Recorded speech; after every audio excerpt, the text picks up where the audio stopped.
For many, recovery seems to demand a choice: your health or your job, your family, your life.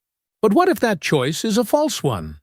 Studies confirm telehealth treatment can be just as effective as in-person care. This is about redesigning recovery to fit the reality of a busy life, not the other way around. This new model also dismantles one of the biggest walls preventing people from getting help: stigma. We'll now show how intensive outpatient telehealth is becoming a potent, effective path for millions. So, what are the actual barriers traditional treatment models create? It begins with simple access. First, geography. If you live in a rural area, the best help can be hours away. Telehealth erases that distance. Second, the 9-to-5 dilemma. How do you attend appointments without sacrificing your job?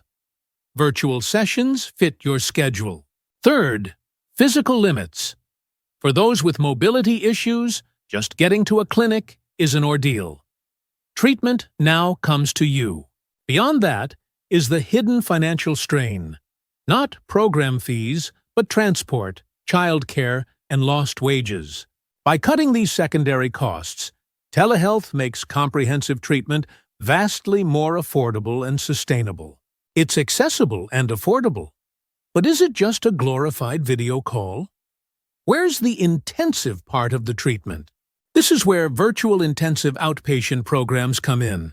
These are not single sessions, but structured programs. An IOP combines individual therapy, group sessions, and skills workshops into one remote support system. This structure creates accountability. You are part of a consistent, supportive community, preserving the rhythm of care. This model also ensures continuity of care.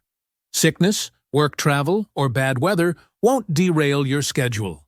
This flexibility is vital for medication-assisted treatment.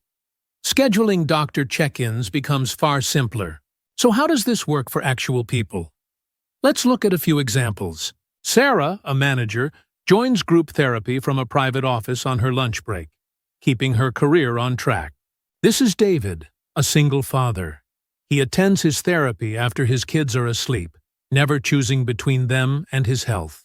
And here's Maria, living 100 miles from the nearest center.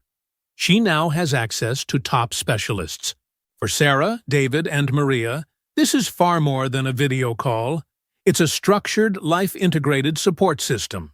This model is clearly powerful. But is it the right choice for every single person? Let's address the nuances. A major concern is privacy. Reputable IoT programs use HIPAA-compliant platforms, making it more private than a clinic.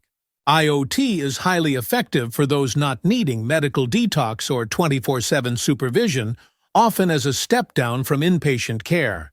Of course, the model requires reliable internet and a private space. This remains a hurdle for some. So, while not a universal fix, IoT is a profoundly effective option for a huge group. But the biggest argument is still to come. We saw that telehealth can be as effective as in-person care. We also saw it removes huge barriers. What happens when you combine those? You get the most vital metric in addiction recovery: better retention. Some studies show IoT can improve patient retention rates. Why? Because lower costs, no travel, privacy, and flexible scheduling all reduce the friction that causes people to drop out. This is the radical shift. The goal is providing treatment that people can actually adhere to long-term. Intensive outpatient telehealth isn't a lesser substitute. It's a powerful evidence-based evolution that meets people where they are. For the professional, the parent, the person in a remote town, it's a viable path. Recovery must integrate with life. By removing old barriers, we aren't just making treatment more convenient. We're making lasting recovery possible for more people. If you or someone you know is struggling, look into certified IoT programs. Speak with a professional to see if it's the right fit.